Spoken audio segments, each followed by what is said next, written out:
Masret Shabbat Avkuf Lamed Dalet, nous commençons à la deuxième ligne. Lo Shachak Merev Shabbat. Donc nous reprenons ce que nous avons vu dans la Mishnah précédente, où la Mishnah nous a dit qu'on peut faire tous les besoins de la Mila le jour de Shabbat, donc la Mila, la Priya, la Metzitza.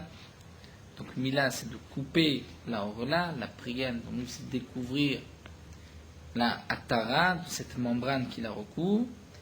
Ensuite, la Metzitza, aspirer le sang, on pourra même mettre Ispelanid Vekamoud, donc un pansement avec du cumin. Et la Mishnah nous dit, si Imlo Shachak Merev Shabbat, si on n'a pas eu le temps de piler le cumin avant Shabbat, pendant Shabbat, Loez Beshina Venoten, on pourra le mâcher avec les dents et en mettre sur le pansement. Donc nous allons reprendre, la Gemara va expliquer le Shachak Merev Shabbat, Tanu Rabbanan, nous avons une braïta. Dvarim Shen Osim Lemila Beshabbat, Osim La Beyom Tov. Donc la braïta nous dit, Dvarim, les choses Shen Osim Lemila Beshabbat qu'on ne peut pas faire pour la Brit Mila Shabbat, mais Osim La Beyom Tov, on peut le faire le jour de Yom Tov. S'il y a une Mila le jour de Yom Tov, on pourra le faire. C'est-à-dire, Shochakim La Kamoun. Un jour de Yom Tov, on pourra piler le cumin, alors que Shabbat, nous avons vu que nous n'avons pas le droit de le piler, on a le droit juste de le mâcher avec les dents.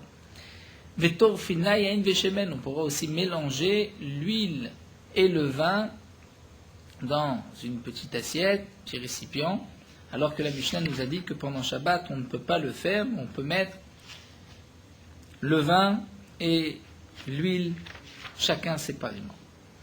Amale Abaye le Rav Yosef, Abaye demande à Rav Yosef, Maïshena Kamoun be Yom Tov, comment se fait-il que le cumin, le jour du Yom Tov, on a le droit de le piler? Parce que des Chazel le Gdera, parce qu'on peut l'utiliser pour cuisiner le jour de Yom Tov. Et donc c'est pour cela qu'on a le droit de le faire, même pour la Brit Mila. Mais si c'est ainsi, Yain Veshemen, Chazename Beshabbat, Lecholé, de mettre de l'huile et du vin, de les mélanger, Shabbat aussi on peut le faire pour un malade. Et donc, on devrait pouvoir le faire pour la Brit Mila aussi, des Tanya, comme c'est marqué dans la Braïta. On n'a pas le droit de mélanger de l'huile et du vin pour un malade le jour de Shabbat. Amar Rabbi Shimon ben Elazar Mishum Rabbi Meir. Rabbi Shimon ben Elazar du nom de Rabbi Meir, Af torfin yain veshemen, on peut le faire, mélanger du vin et de l'huile pour un malade le jour de Shabbat. Amar Rabbi Shimon ben Elazar, Rabbi Shimon ben Elazar nous raconte, Rabbi Meir un jour était malade et était souffrant des intestins, on a voulu lui les mélanger comme remède, donc le vin et l'huile. Il ne nous a pas laissé. Amar Nulo, on lui a dit, est-ce que tes paroles vont s'annuler de ton vivant ou par ta vie? C'est-à-dire toi-même tu as permis, comment se fait-il que tu ne nous laisses pas?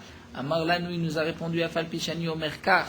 Bien que moi je dis qu'on a le droit, mais Vechavera Yomrim Kach, et mes amis disent le contraire, on n'a pas le droit de mélanger le vin et l'huile pour un malade le jour de Shabbat, mais Miyama Ilomelani Libi Lavor Adivre Chaverai. De ma vie, je n'ai jamais osé transgresser les paroles de mes amis, dire des autres Chachamim. Et donc c'est pour cela que je ne vous laisse pas mélanger de l'huile et du vin comme remède, étant donné que les autres Chachamim ne sont pas d'accord avec moi. Et pour les autres, il permettait, mais pour lui, il l'interdit. Donc ça, c'est ce que la Gemara va nous dire. Lui-même était mahmir. Il était mahmir pour lui-même, il était plus strict, il ne voulait pas transgresser la parole de ses amis. Aval les koulé alma charé, mais pour tout le monde, c'est permis. Donc on voit, puisque, et la Rashi nous explique, Stam Mishnah, c'est Rabbi Meir. Donc on voit que d'après Rabbi Meir permet pour tout le monde. Et notre Mishnah, Stam Mishnah, c'est Rabbi Meir. Donc comment se fait-il que dans la Mishnah c'est marqué nous avons une règle. Chaque fois que dans la Mishnah le nom du Tana n'est pas précisé, c'est Rabbi Meir. Stam Mishnah. Donc si Rabbi Meir dans la Mishnah dit on ne pourra pas mélanger, mais on mettra chacun séparément, on ne comprend pas puisqu'on voit que Rabbi Meir ici permet. Il s'est interdit pour lui-même et il permet pour les autres. Alors la Gemara répond, Hatam lo ba'elicha. Là-bas, dans le cas de Rabbi Meir, pour le malade, on n'a pas besoin de bien le mélanger. Licha, c'est-à-dire de le mélanger. Hacha ba'elicha. Mais ici, on doit bien le mélanger. Puisqu'on doit le mélanger, ça Rabbi Meir interdit. Achaname demande la Gemara, Niyavet v'lo l'ler. On n'a qu'à faire la même chose, juste mettre de l'huile et du vin, mais ne pas les mélanger. Eh bien, nous dit la Gemara, c'est ce qui est marqué dans la Mishnah de Katane, noten zebifnansmo, on pourra mettre chacun séparément. Donc, de mélanger et bien remuer l'huile et le vin, en même temps, Rabbi Meir nous l'interdit. Ce qui est permis, c'est de mettre chacun séparément. Alors que pour un malade, puisque ce remède qui est rapporté dans la braïta précédente, on n'a pas besoin de bien mélanger, il est suffisant juste de mettre le vin et l'huile. C'est pour cela que Rabbi Meir permettait aux autres, même si pour lui-même, il interdisait. La Gemara continue, Tanoura Banan, nous avons une braïta. On n'a pas le droit de, si on veut dire, tamiser les grains de moutarde, dans une passoire, dans un tamis, qui est habituellement utilisé pour tamiser le khardal, les grains de moutarde. Et nous verrons par la suite, la Gemara va expliquer pour quelle raison, puisque c'est mirzek et borer. Ce n'est pas un véritable borer, ce n'est pas un véritable tri, comme va nous le dire Tosfot, le petit Tosfot que nous avons sur le côté, en haut à gauche, étant donné que même la pessolette, dire même ce qui va tomber, ce qui va se séparer des grains de moutarde, est aussi mangeable. Donc ce n'est pas véritablement un borer, mais c'est quand même mirzek et borer, les chachamim ont interdit. Donc on n'a pas le droit de tamiser les grains de moutarde, dans un tamis, dans une passoire, qui est utilisé pour le khardal. On n'a pas le droit de le radoucir avec des braises. Et la Rachid nous explique qu'on avait l'habitude d'éteindre des braises dessus, et par la chaleur de ces braises, les grains de moutarde devenaient plus doux, s'adoucissaient. Amalé Abaye le Rav Yosef, Abaye demande à Rav Yosef, Maïshena mea detnan. Quelle différence avec ce que nous avons vu dans cette Mishnah? Notnim betsam mesanet shel khardal. Il y a une Mishnah, plus loin d'Afkouf Lametet, que nous étudierons bientôt, où la Mishnah nous dit on peut mettre un œuf, bemesanenet shel khardal, dans une passoire, dans laquelle se trouvent des grains de moutarde, et l'intention est de donner une couleur à ces grains de moutarde grâce au jaune d'œuf. Donc on a le droit de le mettre, ce jaune d'œuf, dans la mesanenet shel khardal, bien que le jaune d'œuf va tomber. Donc comment se fait-il que c'est permis alors que là tu interdis de tamiser le khardal, les grains de moutarde? Amarlé lui a répondu, Atam là-bas, l'omirzek et borer. Dans le cas de mesanenet, betzachel khardal, lorsqu'on va mettre un œuf pour donner de la couleur au khardal, on ne va pas, ce n'est pas comme si on va trier, puisqu'on n'a besoin ni de l'un ni de l'autre, ni du blanc ni du jaune. Acham mirzek et borer. Mais là, étant donné qu'on veut garder les grains de moutarde, donc c'est comme borer. Et comme dit Tosfot, ce n'est pas un véritable borer, puisque même ce qui va tomber, ce qui va rester est mangeable, mais malgré tout, c'est mirzek et borer. Donc là, Gemara reprend, on n'a pas le droit d'adoucir les grains de moutarde avec les braises, en éteignant des braises par la chaleur. Vatania, pourtant nous avons une braïta, on pourra adoucir les grains de moutarde avec une braise. La Gemara répond l'okasha. Tout dépend de quelle braise il s'agit. Si c'est une braise d'un métal ou la braise d'un morceau de bois. La braise d'un morceau de bois, là il y a l'interdiction puisque ça devient un charbon, alors que la gachelet shel matechet, il n'y a pas d'interdiction, il n'y a pas de kibouï, d'interdiction minatora, puisque ça ne devient pas un pecham, un charbon. Donc c'est pour cela, la braïta qui dit qu'on pourra, radoucir, c'est lorsqu'on va éteindre une braise de métal. Une braise en bois, là c'est interdit. Bien sûr, c'est à la chôte que nous venons de voir, de Mesanet Tached, Mesanet Shelo, Matkim et Gachelet, il s'agit de Yom Tov, d'un jour de Yom Tov. Rachid l'avait précisé, nous n'avons pas dit, mais à Nisim Tachardal, il s'agit de Yom Tov. Donc Abaye pose aussi la question à Rav Yosef et lui demande Maïshena mi bisre agumre. Quelle différence? La viande qu'on va mettre, qu'on va faire griller sur des braises. On a le droit, Yom Tov, de mettre de la viande sur des braises, puisqu'on a le droit de faire cuire Yom Tov, bien que la viande va éteindre les braises. Pourtant, puisque tu fais cuire la viande, tu as le droit. Donc la question est la suivante, c'est qu'ici aussi, même si tu veux éteindre une gachelet shel es, mais puisque ton intention est d'adoucir les grains de moutarde. Ça devrait être permis. Il a répondu à Tamarle Atam Lo Efshar. Là-bas, dans le cas de la viande, tu ne peux pas le faire avant Yom Tov.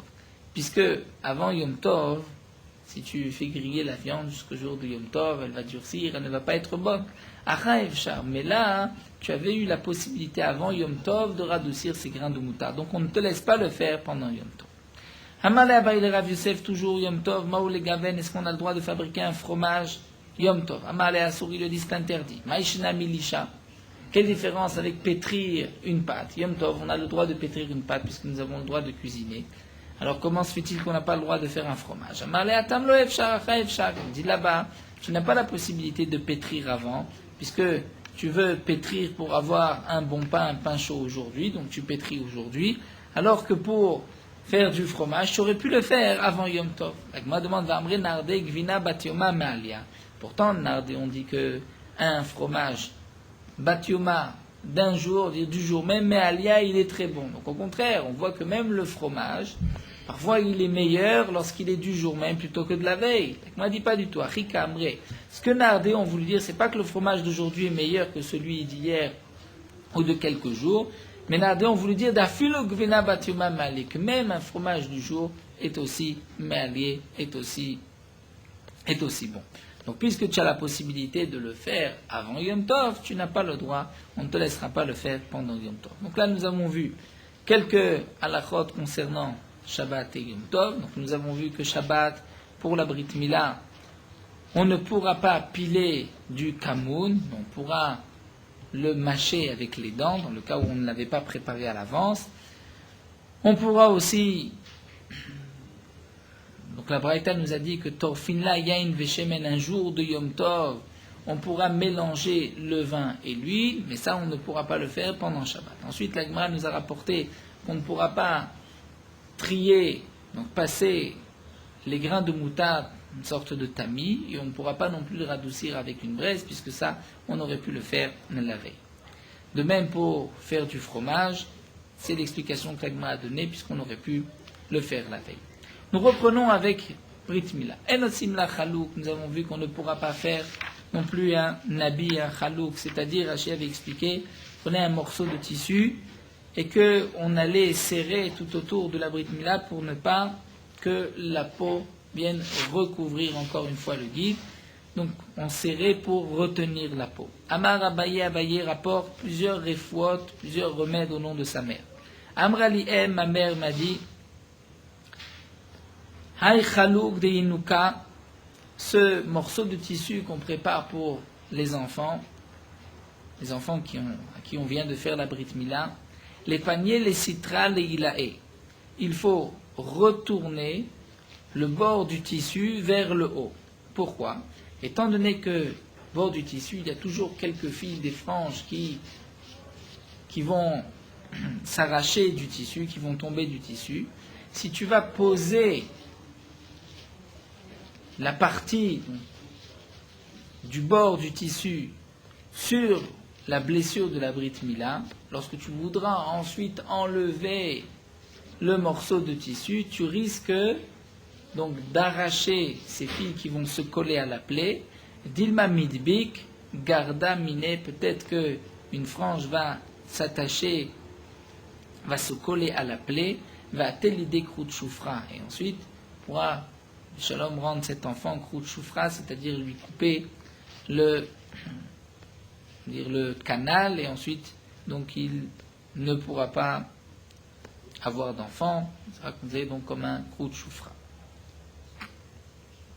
La Gemara nous raconte Imade Abaye, la mère de Abaye, et Rashi explique, donc Imade Abaye, c'est pas vraiment sa mère, mais c'est sa mère adoptive, puisque Abaye était orphelin, c'est d'ailleurs les Rashi Tevot de Abaye, c'est Asher, Becha, Yerucham, Yatom, comme c'est rapporté dans Gemara, dans le Rishonim. Donc la mère adoptive de Abaye, Avda Kisiteta le Palga, elle avait l'habitude de préparer. Rachid nous explique une sorte de petite pochette, de petite poche en tissu, qu'il mettait à l'intérieur de ce chalouk, le morceau de tissu avec lequel on entourait la Brit Mila, et elle le cousait de l'intérieur pour ne pas Donc pour que ce kiss va séparer entre le bord du tissu et le bord de la mila, pour la même raison que nous avons vu, pour ne pas que les franges se collent à la plaie. Hamar Abaye Abaye dit Ayinuka delet lechaluk.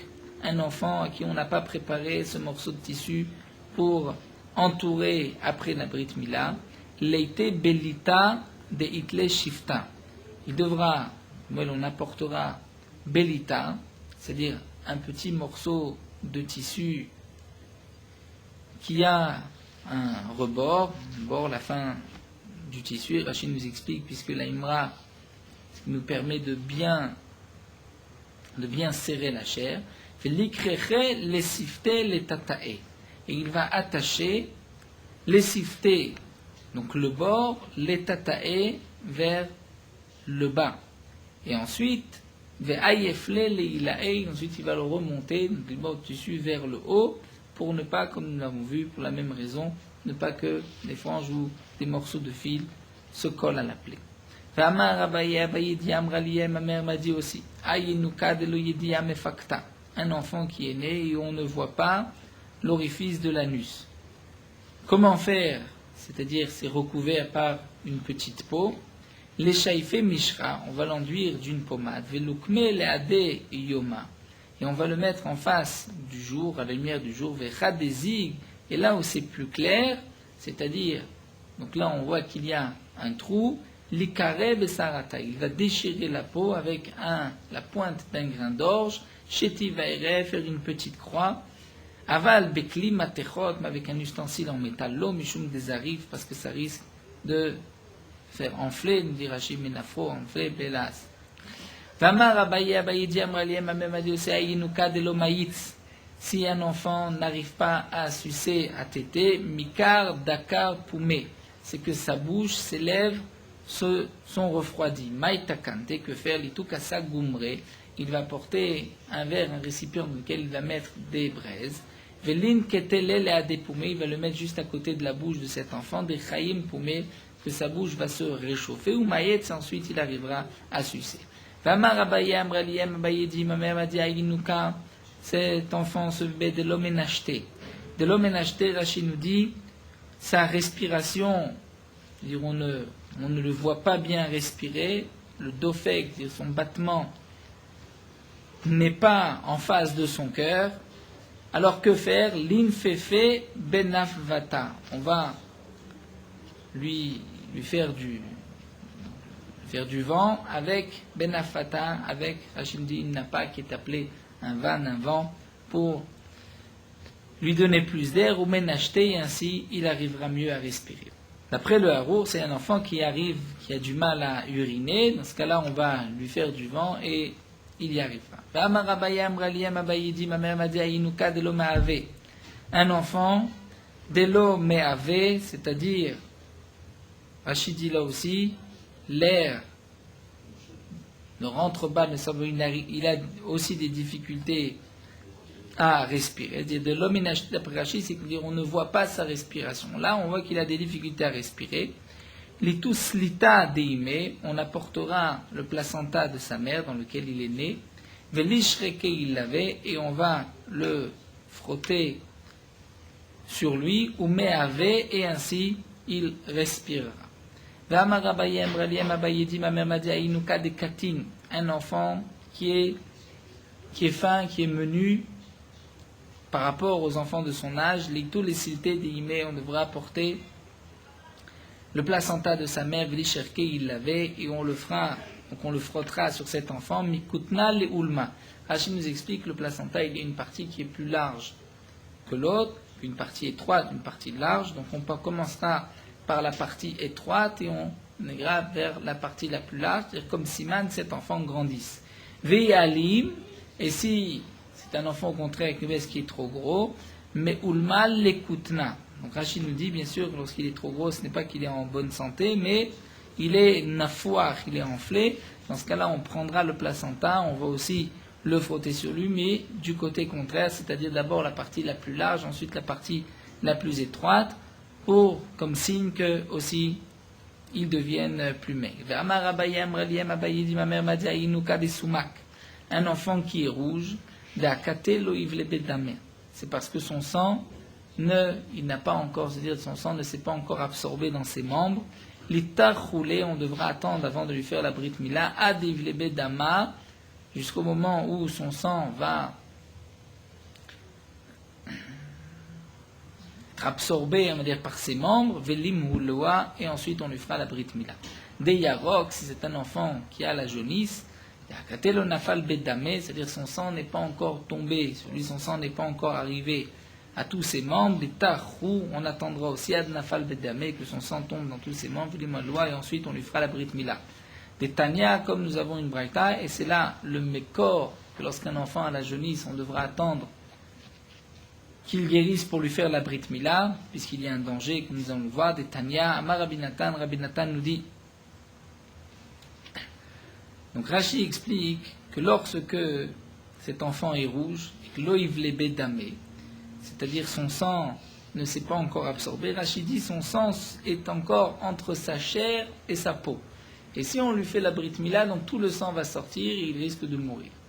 Lorsqu'un enfant a la jaunisse, c'est que le sang n'est pas encore arrivé et il est faible. Et puisqu'il est faible, il ne va pas avoir la force de supporter la Brit Mila.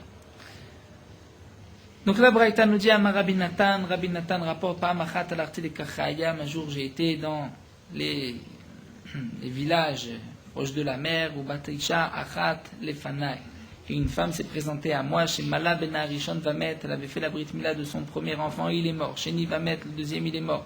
Shlishi, le troisième, et Viato Lefanai, elle l'a apporté devant moi, elle me posait la question, est-ce que je lui fais la Brit Mila ou pas? Deux enfants sont déjà morts. Reitiv Shouadom, j'ai vu que cet enfant était rouge, Amartila, je lui ai dit, Amtinilo, attends, Achivala Bodamo, que son sang va être absorbé par ses membres, Amtinalo, Achinivla Bodamo, elle a attendu, Umala Oto, et elle lui a fait la Brit Mila, Vechaya, et il a survécu après la Mila, Vayu Korimoto, Nathan Ababli Alchemi. On l'a appelé Nathan Ababli sur mon nom. On voit qu'à l'époque, ils appelaient aussi du nom d'un vivant. Shouv pa machat alachti limdinat Kaputkaya. Raconte aussi qu'une fois j'ai été dans le pays de Kaputkaya. Ubatisha achat lefanai shemala ben arishon umet. Une femme s'est présentée à moi, elle avait déjà fait la Brit Mila de son premier enfant, il est mort. Sheni Vamet, deuxième aussi. Shlishi et Viato lefanai, troisième l'a apporté devant moi. Reitiv shou yarok, j'ai vu qu'il était jaune. Itztat stibo, yarok c'est vert, c'est jaune. Dans le chant des Charamim, yarok ça peut être vert, jaune.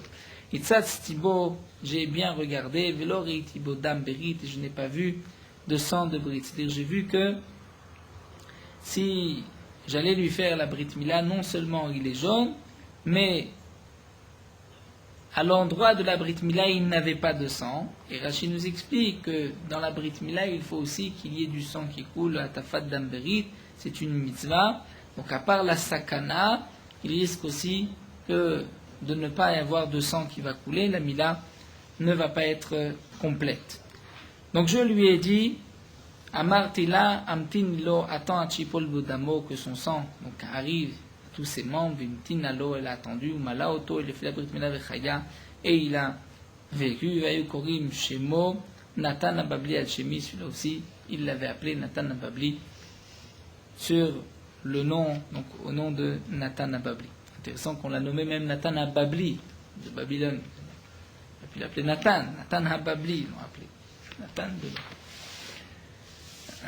Nous tournons la page et nous commençons la Mishnah suivante. Machitiv et takatan benifne amila ben nachar amila. Au temps de la Gemara, on avait l'habitude de laver l'enfant avant la Brit Mila, après la Brit Mila, avec de l'eau chaude, sinon l'enfant était en danger de mort.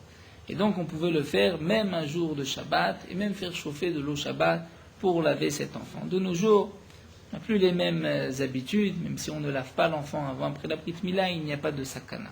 Donc la Mishnah nous dit, Machitzim et takatan, on pourra laver un enfant, le nourrisson, ben lifna mila, ben lachar mila, aussi bien avant la Brit Mila qu'après. Umezalfina lav beyad, avalo bekli. On pourra lui verser donc de l'eau chaude, avec la main, mais pas avec un keli. C'est-à-dire, on prendra un peu d'eau dans les mains et on lui mettra sur. Donc a priori, la Mishnah se contredit. C'est que la Mishnah vient de dire machitzim, on le lavera. Donc le laver, c'est vraiment le laver. On peut même dans une baignoire, on peut prendre un keli, mais ensuite on dit mizalfin, c'est-à-dire on lui mettra juste un peu d'eau avec les mains. C'est la première question de la Gemara. Rabbi Eliezer ben Azariah, Omer Rabbi Eliezer ben Azariah dit machitzim takanan biyom hashlishi shchal yot beshabbat. on pourra laver un enfant le 3e jour, même si le 3e jour c'est Shabbat. Pas seulement le jour de la Brit Mila, mais même le 3e jour. Chez Neymar, comme nous voyons du Passouk, que le 3e jour, il y a un danger. Et lorsqu'on dit le 3e jour, c'est que même le 3e jour, il y a un danger. C'est pas seulement le 3e jour, c'est un jour dangereux. Le 1er, le 2e et même le 3e jour sont des jours dangereux après la Brit Mila. Et on l'apprend du Passouk, Vaï Bayom Hashishi, le 3e jour, Biotam Koavim, parce que les habitants de Shechem étaient souffrant de la Brit Mila. À ce moment-là, les frères de Dina, Shimon et Lévi, sont venus et ont tué tous les habitants de la ville, comme c'est marqué dans le Passouk. La Mishnah continue avec un din du Safek, c'est-à-dire lorsqu'il y a un enfant sur lequel il y a un doute. Quel est le doute, nous explique Rashi. C'est-à-dire, à l'époque, un enfant qui naissait à terme à 9 mois pouvait vivre, un enfant de 7 mois pouvait aussi vivre, mais un enfant de 8 mois ne pouvait pas vivre. Et Shabbat, un enfant de 8 mois, qui naît à 8 mois, est considéré comme une pierre, Kevin Baalma. On ne transgressera pas Shabbat, on ne pourra pas lui faire la Brit Mila, un jour de Shabbat pour cet enfant, étant donné qu'il est encore, n'a que 8 mois, et généralement, cet enfant ne vivra pas. Donc lorsqu'il y a un enfant de Safek, c'est-à-dire là j'ai un doute, est-ce qu'il est né au 9e mois ou au 8e mois?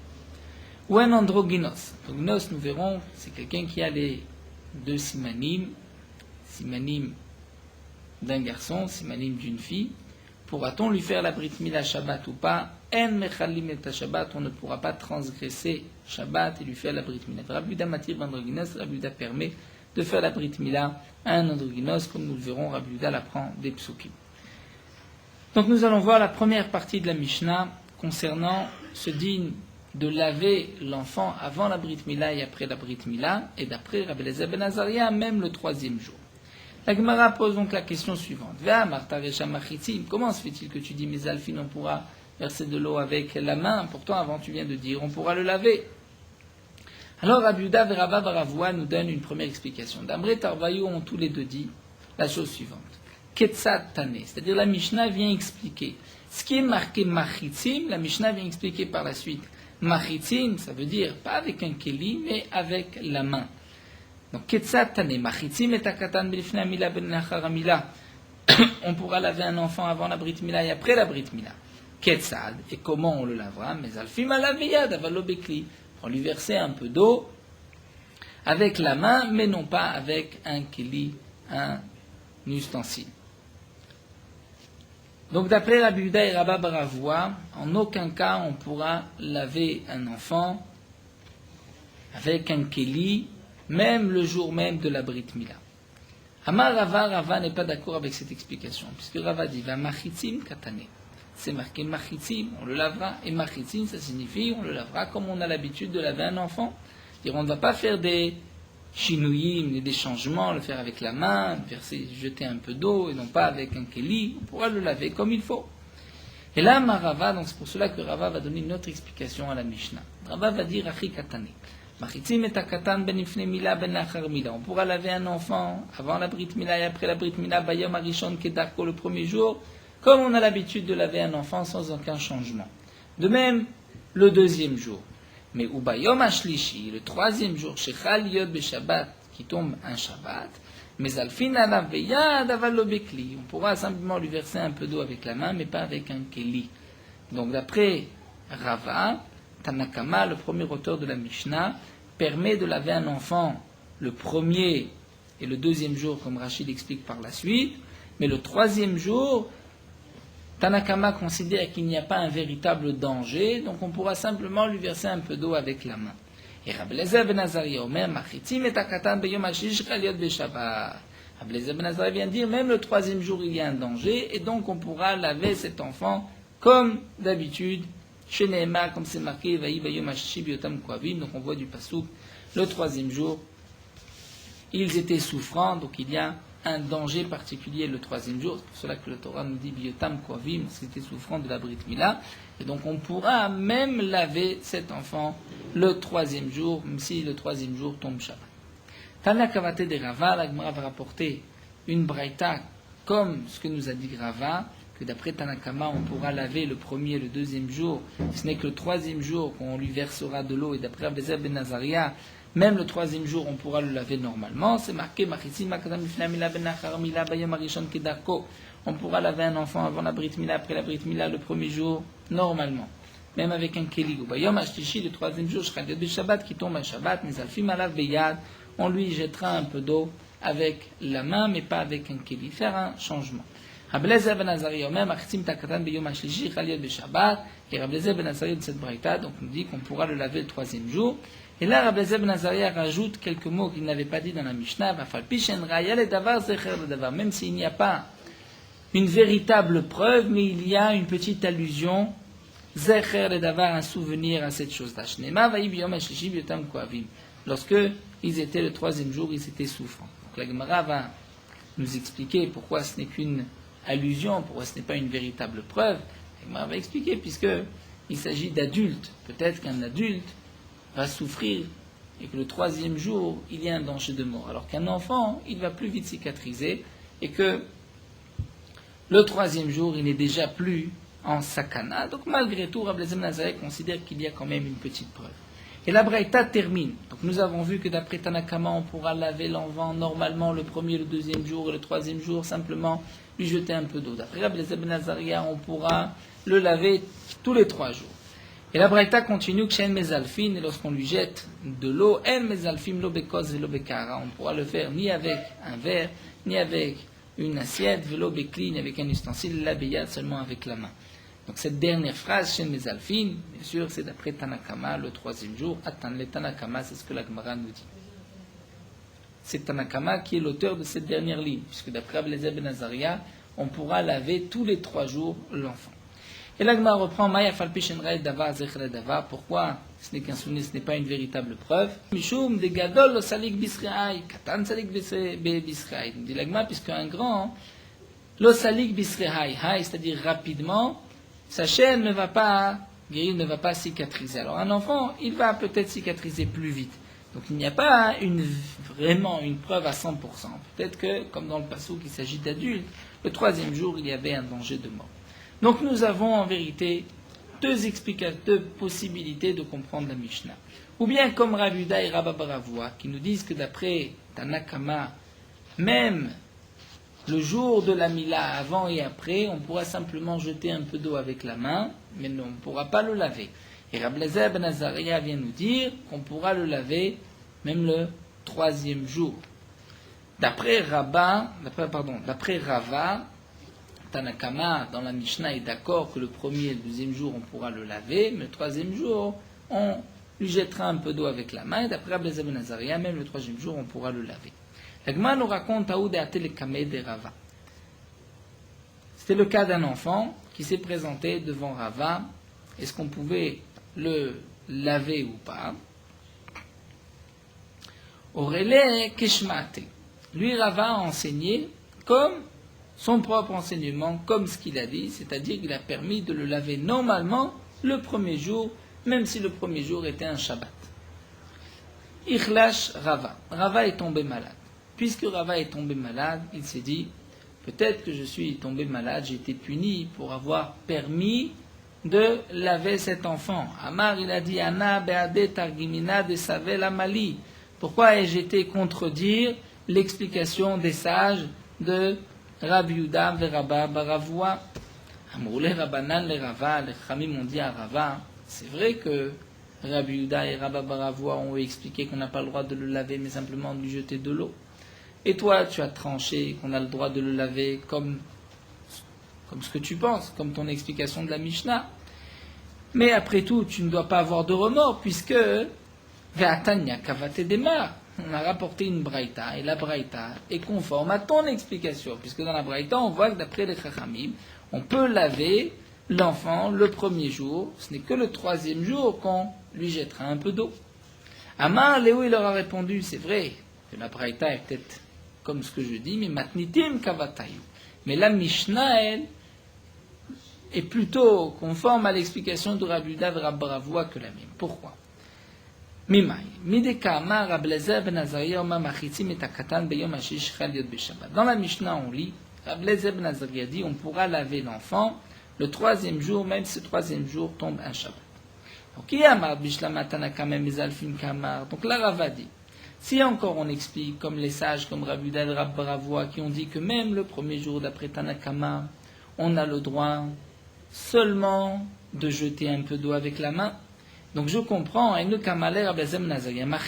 pour cela que Rabbi Eliezer ben Azariah vient dire pas du tout, machitin, on peut laver cet enfant. Dire pas seulement qu'on peut lui jeter de l'eau, mais on peut le laver. Et là, Yamarta, mais si tu dis, comme mon explication, que Tanakama machitim bayom arishon kama ou mezalfim bayom ashlishi, si d'après ce que moi j'ai dit, d'après Tanakama, on pourra laver cet enfant le premier jour et le deuxième jour. Ce n'est que le troisième jour qu'on lui jettera un peu d'eau. À ce moment-là, si vraiment Rabbi Eliezer ben Azariah venait dire que le troisième jour, on peut aussi le laver, donc Tanakama est d'accord que le premier et le deuxième jour, on peut laver l'enfant, normalement. Tanakama a simplement dit que le troisième jour, on lui jettera de l'eau, mais on ne le lavera pas. Donc si Rabbi Eliezer ben Azariah se rapporte maintenant sur le troisième jour, il aurait dû dire même le troisième jour, on peut laver cet enfant. Dire pas seulement, comme toi tu l'as dit, le premier, le deuxième, mais même le troisième jour. Et donc, puisque Rabbi Eliezer ben Azariah n'a pas dit même le troisième jour, mais il a dit on lave machitim et takatan.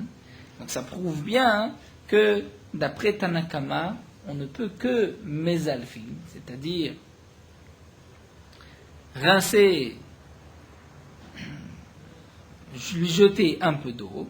Et donc Rabbi Eliezer ben Azariah vient dire machitin, on peut le laver. Et il ne va pas dire af machitin, puisqu'il ne se rapporte pas, pas seul. Il ne peut pas dire même le premier, deuxième jour. C'est-à-dire le premier, deuxième jour et même le troisième jour. Puisque d'après Rabbi Yehuda et Rabbi Baravoua, les premiers jours, on n'a pas le droit de le laver. Donc Rabbi Eliezer ben Azariah vient dire machitin, on peut laver cet enfant. Donc c'est pour cela que Rava, on sait qu'il s'était trompé, que peut-être puisqu'il est tombé malade, c'est parce qu'il avait expliqué différemment que les Chachamim. Kiater Ravdimi, Amar Rabbi Lazar, lorsque Ravdimi est venu, il a dit au nom de Rabbi Lazar, Alacha ki Rabbi Eliezer ben Azariah. Alacha est comme Rabbi Eliezer ben Azariah, et donc on pourra laver cet enfant normalement, même le troisième jour. Havuba b'Ma'arava. Dans Eretz Israël, en Ma'arava, à l'ouest, on s'est posé la question, qu'est-ce que Rabbi Eliezer ben Azariah a permis à Chatzat Kol Gufo de le laver entièrement, ou à Chatzat Mila, ou seulement de laver l'endroit de la Mila. Amar Lewa Omer Rabbanan de Rabbi Yaakov Shemé, il y avait un Tamid Chacham qui s'appelait Rabbi Yaakov, qui leur a dit Mistavra Chatzat Kol Gufo. C'est logique de dire qu'il a permis de laver tout son corps. Pourquoi? Parce que si c'est simplement de laver l'endroit de la Mila, Migara Michamin al-Gabe Maka, est-ce que laver la Mila c'est moins que de mettre de l'eau chaude sur une plaie? C'est-à-dire, comment est-ce possible? Si Rabbi Eliezer ben Azariah, c'est ainsi que nous explique Rashi, si Rabbi Eliezer ben Azariah donc permet de laver l'enfant le troisième jour, et qu'on va dire il n'a permis que de laver l'endroit de la Mila, mais pas de laver tout le corps. Donc ça voudrait dire que les Chachamim ont interdit même de laver l'endroit de la Mila avec de l'eau chaude. Et ça c'est impossible, pourquoi? Puisque même pour une simple plaie, pour un malade, on a le droit de lui verser de l'eau chaude sur la plaie et le soigner ainsi Shabbat. Donc, si tu dis que Rabbi Eliezer ben Azariah ne permet que de laver l'endroit de la Mila, et les Chachamim vont interdire même cela, Migara, Michamin, al-Gabe Maka, est-ce que c'est moins que mettre de l'eau chaude sur une plaie d'Amarav? Rav a dit, En monim, chamin, veshemen, al-Gabe Maka, beshabbat. On ne va pas empêcher de mettre de l'eau chaude ou de l'huile sur une plaie le jour de Shabbat. Certainement, ce que Rabbi Eliezer ben Azariah a permis, c'est de laver entièrement l'enfant le jour de Shabbat. Matkifla Rav Yosef dit, mais velo shanelecha ben chamin shu chamou b'Shabbat le chamin shu chamou me'erev Shabbat. Yosef dit, je ne comprends pas vraiment ta question. C'est-à-dire ici, ce qu'on a permis de laver l'endroit, une plaie, de mettre de l'eau chaude sur une plaie, c'est lorsque j'ai de l'eau chaude qui a déjà été chauffée avant Shabbat. Mais ici, dans la Brit Mila, Rabbi Eliezer ben Azaria permet même de chauffer de l'eau Shabbat. Donc je peux dire que Rabbi Eliezer ben Azaria n'a permis que de laver l'endroit même de la Brit Mila. Seulement, il te permet même de chauffer de l'eau chaude. Matkifle Rav Dimi lui demande et qui t'a dit qu'ici on parle de l'eau chaude qui a été chauffée pendant Shabbat. Peut-être que toute la marloquette entre Chachamim et Rabbi Eliezer ben Azaria, c'est de l'eau qui a été chauffée avant Shabbat. Mais de l'eau qui a été chauffée pendant Shabbat, tout le monde est d'accord que c'est interdit. Et donc à ce moment-là, on revient à la question initiale. Amar Abaye dit Ana Abaye de Ishenele. J'ai voulu répondre. Kadam Shene Rav Yosef a répondu avant moi. Puisque c'est un danger, donc on va permettre même de chauffer de l'eau Shabbat. Donc il est évident que ce que Rabbi Eliezer ben Azaria a permis de laver un enfant en Shabbat, c'est même de faire chauffer de l'eau pendant Shabbat pour cet enfant, puisqu'il y a un danger de mort. Après cette conclusion de Rav Yosef, donc en vérité, nous n'avons pas de preuve que Rabbi Eliezer ben Azaria a permis de laver tout l'enfant. Peut-être qu'il n'a permis que de laver l'endroit de la Mila. Et la question que la Gemara a posée, mais si c'est ainsi, de toutes les manières, on a le droit de mettre de l'eau chaude sur une maca, on a le droit de mettre de l'eau chaude, mais qui a déjà été préparée avant Shabbat. Alors que là, Rabbi Eliezer ben Azaria permet même de l'eau chaude qu'on a fait chauffer pendant Shabbat, mais peut-être que l'endroit de la Mila et pas tout le corps de cet enfant. Itma Amame Kate Ravin, c'est ici rapporté lorsque Ravin est venu à Rabbi Avom Rabbi Lazar, Vamolam Ravom Rabbi Yochanan, Halacha ki Rabbi Eliezer ben Azaria, Halacha est comme Rabbi Eliezer ben Azaria, Ben Bechamin Shuchamu Bishabbat, Ben Bechamin Shuchamu Rav Shabbat, donc aussi bien avec de l'eau chaude qui a été chauffée avant Shabbat ou pendant Shabbat, Ben Achatzat Kol Gufo, Ben Achatzat Milan, Nesh Sakana Ilo. Aussi bien, et donc la conclusion ici c'est de le laver entièrement ou même l'endroit de la Mila, puisqu'il y a un danger. Donc d'après la conclusion ici que nous rapporte Rabbi Avo, Rabbi Lazar, donc effectivement on aura le droit de laver entièrement l'enfant, même avec de l'eau chaude qu'on a préparée pendant Shabbat. Continue encore quelques lignes concernant ce dîne qu'on a le droit de mettre de l'eau chaude et de l'huile sur une plaie. Goufa, Mara, Ven Monim, Chamishemen, Magabe, Makabe, Shabbat. Donc on ne va pas empêcher, on mettra autant d'eau chaude et d'huile qu'il faut sur une plaie pendant Shabbat. Et Shmuel Amar, Noten chutz le maka, veshotet viored le maka. Shmuel ne permet pas de mettre sur la plaie directement, mais à côté de la plaie, et ça va couler et tomber ensuite sur la plaie. Métivé, la Gemara objecte. C'est marqué, Notnim shemen vechamin al gabe moch, liten al gabe maka be Shabbat. On ne pourra pas mettre de l'huile et de l'eau chaude sur un morceau de tissu pour mettre sur une plaie pendant Shabbat. Et Rashi nous explique que la raison pour laquelle la Gemara a compris que c'était interdit, c'est parce que on risque ensuite de faire d'autres remèdes et donc de piler des médicaments pour Shabbat, et ça c'est interdit. Et donc, nous dit la Gemara, nous voyons de cette braïta qu'on n'a pas le droit de mettre de l'huile et de l'eau chaude sur un mort pour la mettre ensuite sur une plaie. Donc c'est a priori comme ce que nous a dit Shmuel, qu'on ne peut pas mettre directement sur une plaie, on peut mettre avec un chinouille sur le côté, même si ça va ensuite tomber sur la plaie, puisqu'à ce moment-là, ce n'est pas véritablement un remède. Rachid nous dit, si on voit, on ne va pas dire que tiens, il fait une réfoua. Eh bien, l'Agma répond pas du tout. Atam mishum srita. Cette braïta, c'est pas une preuve à ce que nous a dit Shmuel. Peut-être que la raison pour laquelle on ne peut pas mettre sur un vêtement, c'est parce qu'il y a un problème de srita, on risque de presser ce vêtement. Mais de mettre directement sur une plaie, il n'y a aucune interdiction pendant Shabbat, il n'y a pas de réfoua. Tashma, en notnim chamin vishemen gabemor, l'Agma nous rapporte une autre braïta, c'est marqué, on ne pourra pas mettre de l'eau chaude et de l'huile sur un morceau de tissu shal gabemaka qui se trouve sur la plaie Shabbat le Shabbat. Hatamna, mais l'Agma va répondre mishum srita, ce n'est pas mishum réfoua. Tanakavate de Shmuel, l'Agma nous rapporte une braïta comme Shmuel, en notnim chamin vishemen gabemaka Shabbat, on ne mettra pas de l'eau chaude et de l'huile sur une plaie pendant Shabbat. Avanotnim chutz le maka veshotet vired le maka, mais on pourra mettre à côté de la plaie et ça tombera sur la plaie comme l'a dit Shmuel. Tanou Rabanan, l'Agma termine avec une braïta, c'est marqué notnim al gabe amaka mor yavesh, vesfog yavesh, on pourra mettre sur une plaie, donc un morceau de tissu, et une éponge yavesh, c'est-à-dire qu'ils sont secs. Et là, nous dit Rashi, il n'y a pas de réfoua, c'est simplement pour ne pas que les habits vont hériter la plaie. Avalo gemi yavesh, velo klitim yaveshim. On ne peut pas mettre un morceau de jonc, ni des morceaux de tissu sur la plaie, même s'ils sont secs, puisque eux vont au contraire guérir la plaie. Et la Gemara va objecter, tu viens de dire caché, ktitin, ktitin, tu te contredis, c'est marqué juste avant qu'on peut mettre un mort, et un mort c'est un morceau de tissu, et juste après on dit vélo ktitin, on ne pourra pas mettre un morceau de tissu yavesh.